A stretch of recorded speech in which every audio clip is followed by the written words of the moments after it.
So today on episode 2 of season 5 of Unknown Stations K Lounge, we are joined by someone very enterprising, Tanishka, who goes by the stage name of Jay Stella, who's also, I would say, we can proudly say, one of our first K-pop soloists. So welcome, Tanishka. So lovely to see you. I first met you at your debut performance at K-Town in Mumbai in 2024. So how have you been? Hello, namaste, annyeonghaseyo. Yeah, it's been I think almost a year since we last met, and that was the debut stage that we had met. I've been really I've been good, been really hectic with the busy packed up schedule. Just came back from Korea this month, so yeah, just been here and there with that. Yeah, How you've have been you been? extremely busy and it's been quite a fruitful year also, I must tell you. So just a little background of INCO. It's basically promotes cultural exchange between India and Korea. They have language classes, hobby classes, and we've always had guests from across K-drama, K-pop, writers, journalists, all talking about their experiences. So let me start off with the obvious question with you is how did you get interested in K-pop? That's a good one. For me, I think K-pop, I think this will be kind of like a cliche kind of an answer, but K-pop came to me during like COVID, when I was, I think, at the lowest. The first song that I heard back then was Solo by Jennie, and the next thing I know is I'm hooked up. I'm listening to Blackpink, BTS. That's when I realized that that was not the first time I was listening to K-pop. I've been listening to K-pop since eighth standard, and the first song that I heard was "Fake Love" by BTS. We realized that Gangnam Style by Psy is also a K-pop, because I think for the longest time I don't think everyone even knew that it's a K-pop song, So that's how I think it just started like evolving in me, because music has been a part of my upbringing, and that was a moment where I was not listening to music at all, because I don't know, like it was just like a lowest point, COVID, hard times and everything. And I heard this song, and I connected to it in a way where I was just like, wait, I feel like this song, just came to me as if like I was supposed to listen to the lyrics. I was supposed to hear these things, or like someone is telling me all this. Um, that's how I think I got involved. And then, the even the language barrier or the gap didn't really matter, because back then I didn't know Korean. It didn't matter because it was just something which I felt was connecting to me more than just like language. It was connecting me to my heart, through my soul, and it's just like a beautiful process, I would say. So yeah. In these 4 years, you have managed to learn the language, you managed to sing, and now you're releasing your EP. Now, before I come to all that, a lot of people I have met have actually told me this that K pop came to them at their lowest point. It healed them. They have given me examples of, as you said, Blackpink's music, BTS, how it spoke to them, how it made them feel wanted, immerse them, and make them come to terms.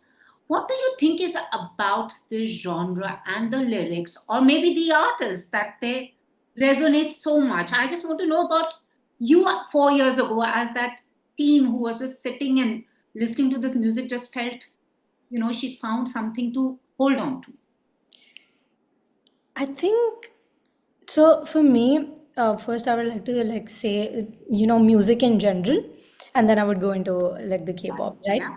For me, music itself is very magical. Like it's beautiful, because um, it's the one way you can express things which you cannot possibly or probably express or communicate in general.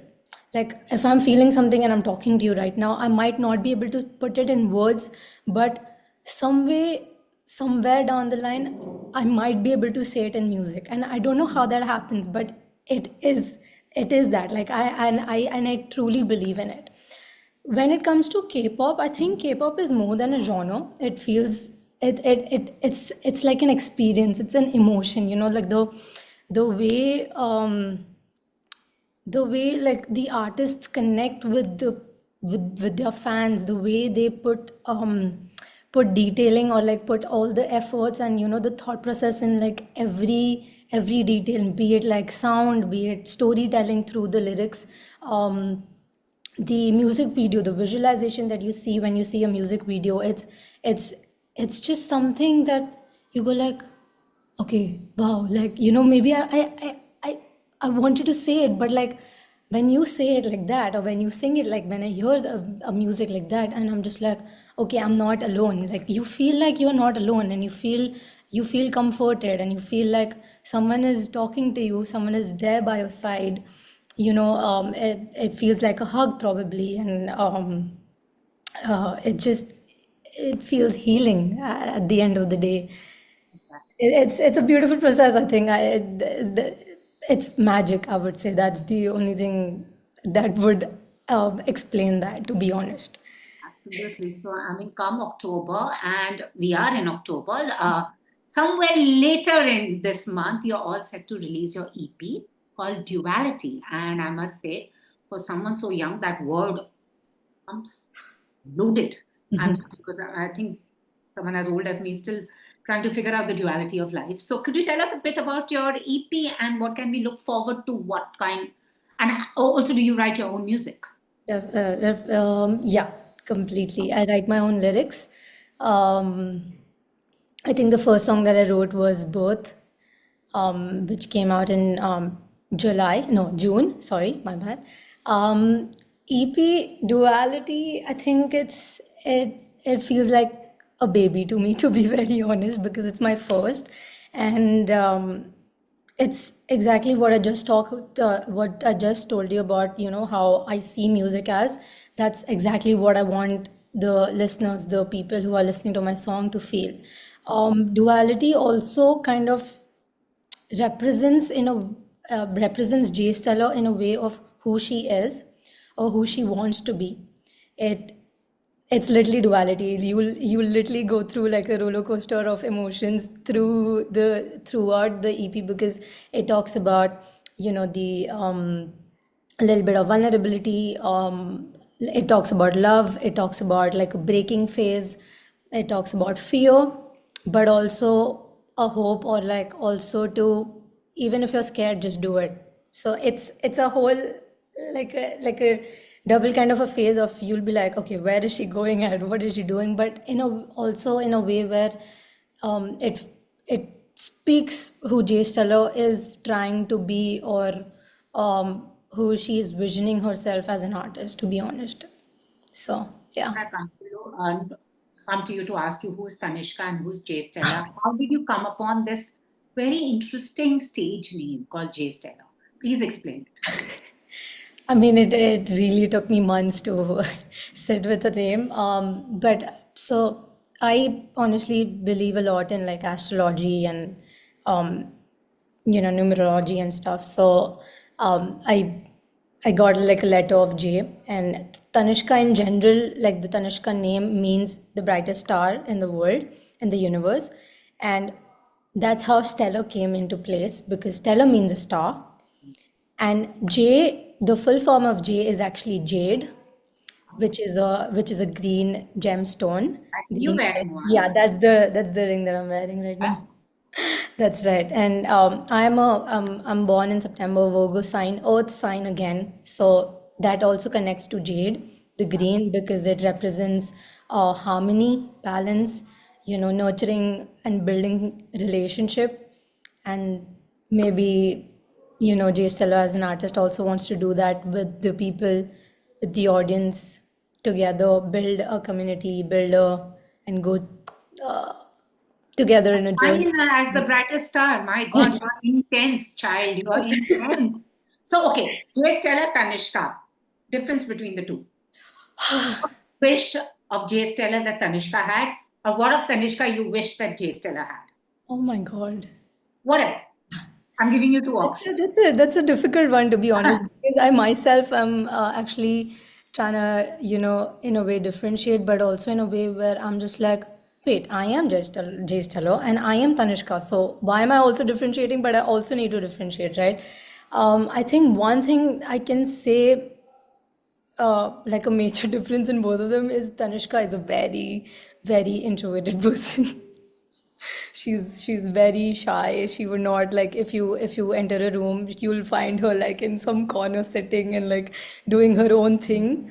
um Whereas Jay Stella, I think, and that's the kind of personality Jay Stella is also trying to build, is, just go out there, explore, um be like an outgoing person, like, be able to network with people, talk to people, and just connect in general. So I think that would be one of the major.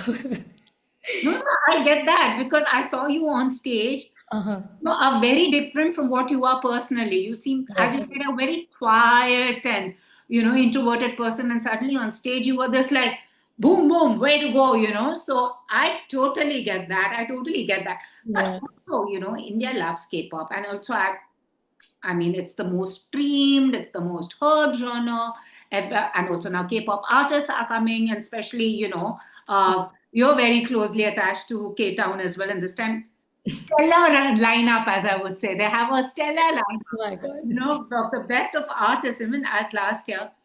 What are your personal challenges? Because you also just recently performed in Korea. Also, I saw some pictures of you performing at the park.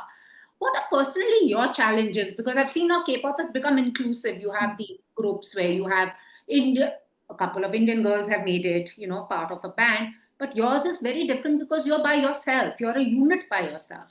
So that would be more challenging now because when you're part of a group, you've got other people to bank on, lean on. You're like a soul ranger. Challenges, I think, uh, it's exactly what you said. Like, it's about the one of the most, like, the biggest challenge would be to get to know or connect with the right kind of people. The genre or the music that I am envisioning for myself is also something unique, is also something different. So for to, like, to find people who are willing to take that risk, who are willing to step out of that comfort zone, or like think out of a box, and explore and experiment some new sound, new music, be it through the instruments that we use in the music, or the different type of languages that we want to play with. I think, yeah, I think one of the challenges would be to just to for to have the people believe in your vision. I think it would be that. But I think, but like, luckily, I've got like a wonderful team with me right now for my EP as well. And mind you, they both are not from Korea at all. Wow. But yeah, one is from Made in India. Australia. Yeah. One is from Australia, one is from LA. Oh, wow. Okay. Yeah, like a producer and audio engineer. But when I spoke to them about this, and when I told them, okay, this is what I want to do, I don't know what my genre is. When people ask me what, I'm like, I don't know, I'm still experimenting. But I'm like, but I know that I want it to be authentic to me. Like when you hear it, I want you to think, oh, like, this is G Stella. Oh, that's G Stella's music. Because when you hear a music, you hear a song, and you'll immediately know, right? Okay, this is ye to Blackpink ka hi hai, and this is BTS, and like that. So I want to build I want to build that, and I want to create that. So for the people to trust in you or trust that vision, because like you said, I'm individual, I'm literally running solo right now, so there's no set blueprint as of right now for me, as of now. But I think, I also see it as something that's beautiful, because it gives me the freedom to actually go out there. It gives me the space to actually create something different and out of nowhere. So, yeah. And maybe, hopefully, you will witness that when the EP comes out. So, let's see. Also, do you write, is your music Italian, Korean, or is it a mix of English, Korean? It's a And mix. do you also tend to add a little bit of Hindi or no? You are making me give spoilers and I don't Okay, chalo, theek hai, no. I We are don't going to know wait. what's So when is the EP? When is the EP out? EP comes out on 24th October. Everyone tune in for the 24th of October, and I want each one of you to get her music. So, okay, fine. We are going to wait for that. But Okay. also, what was the reaction, the audience reaction when you were performing, in Korea, I believe, just recently in September? It was lovely. It was like the first performance that I did in Korea was at the Songdo Beer Festival at Incheon. And it was my first, and I was like, it was so nerve-wracking because I was like, okay, first time Korea, but also like first time in general, like an international show. How do I do this? And it like the opportunity came, and I was really grateful. I was also scared because people didn't know me. People must have not heard my song. They must have not. I was like, okay, I don't know how it's gonna be, but I'm just gonna go for it. But touch wood, like great. I'm so grateful that everyone who was there in front of me, like everyone who was there, was so responsive, and it was just like it was a very nice and environment because I went on, I sang pop off, and I danced through, and like they were literally like vibing, like they didn't know the song. They must have been hearing it for the first time when I was performing, but they were actually vibing. They literally would, like, one of them actually got off the seat, and she was like dancing, and I was like, okay, like, I'm matching your vibe and you're matching my vibe. I love it. So it was a beautiful moment for me, and yeah, it just, again, I think gave that realization, okay, I'm on the right path, just keep going. So yeah. What a debut you had last year, because you were on stage with BI and Bam Bam and EXO's Chen, and like my absolute favorite. So, what has that year been like? Was that nerve wracking? Because remember speaking to you before the show. When you went on stage, was that nerve wracking for you? Because after that, you had all these performances by Bam Bam, BI, Chen, and all lined up. Definitely. I think I was telling this to my teammates. I was like, okay, this lineup is insane. And on top of that, I'm like debuting on this stage right now.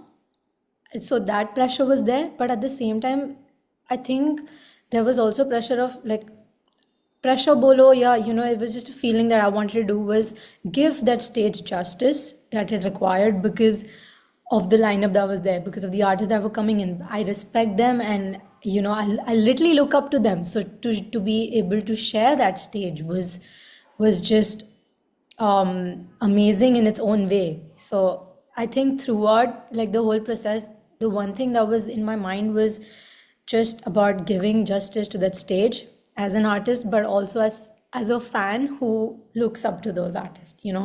So yeah, it's definitely nerve-wracking.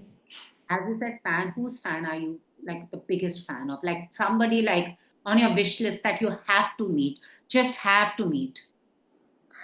But I have, the list is long, but if I really have to say just one name, that would be Jenny from Blackpink. I kind of like her confidence and the oomph. She's got a lot of sass. That's true. Got a lot of sass. And okay, I totally get that. And if on your wish list somebody you want to collaborate with, dream collaboration. New collaboration. Um, Jackson Man. Nice, interesting. Interesting. I know.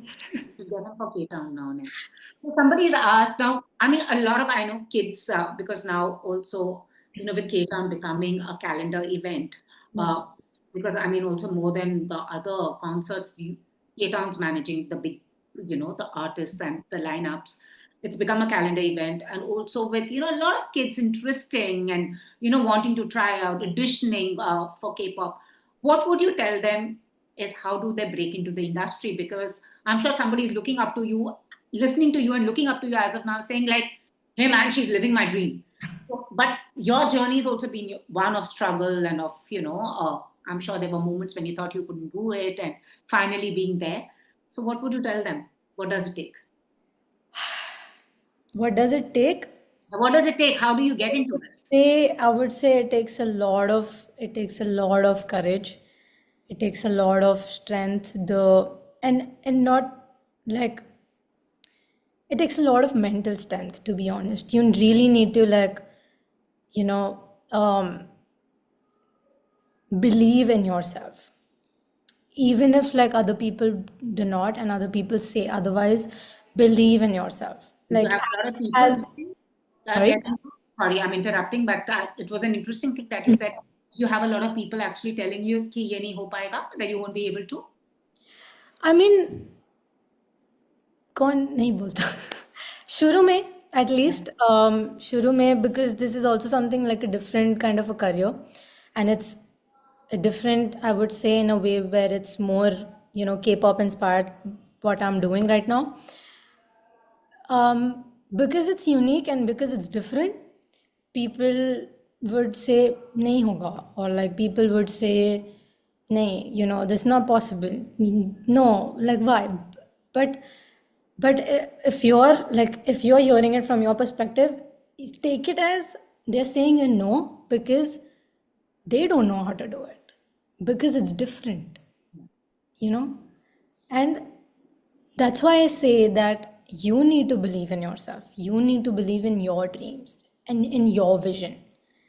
If you've set like a dream and you've set a vision, so okay, I believe in, like, setting goals, and there should be, like, long term goals and everything, but at the same time give yourself short term goals. Even if you're auditioning, like, because right now you mentioned a lot of people would be auditioning, and that's why I'm taking that um context right now.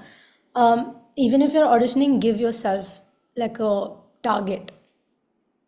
Okay, I'm auditioning, but for how long do I do it?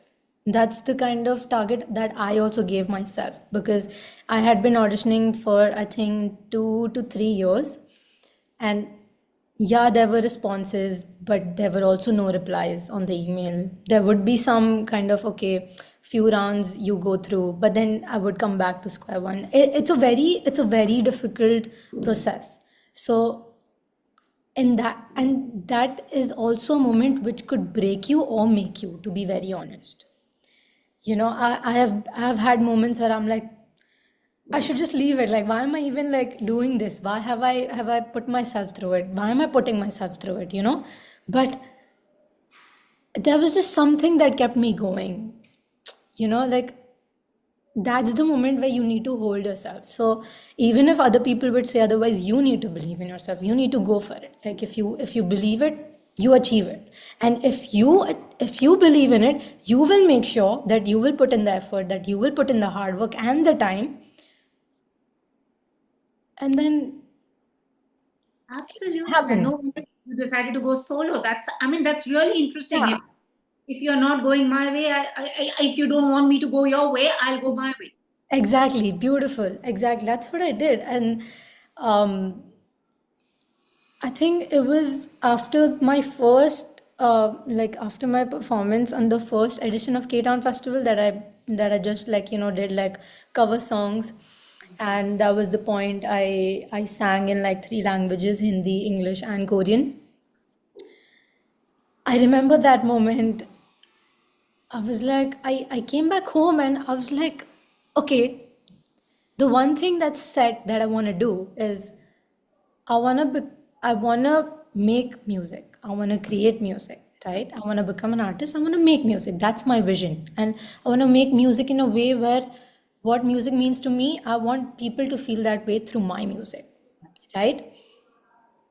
If the auditions are not happening, for whatever XYZ reason, and like you said, if you won't make me do it in your way, I would find my way, and that's what I did. I started finding my own path. I started, like, I was just like, okay, maybe that's not my thing. Maybe try to, with the same aim and the same goal that I have, just change your track. But Awesome. the Power to you. All the very best. So, everyone, October 24th, Duality needs to be on your playlist. We insist. So, anyways, I insist. But, Kanishka, all the very best. Continue shining bright and be the Jay Stellar that you are. Thank you so much for giving us your time on K Lounge. Until Thank then, you so much for bye having bye. me. Thank you. Bye. Samida, bye. Ramda. Thank you.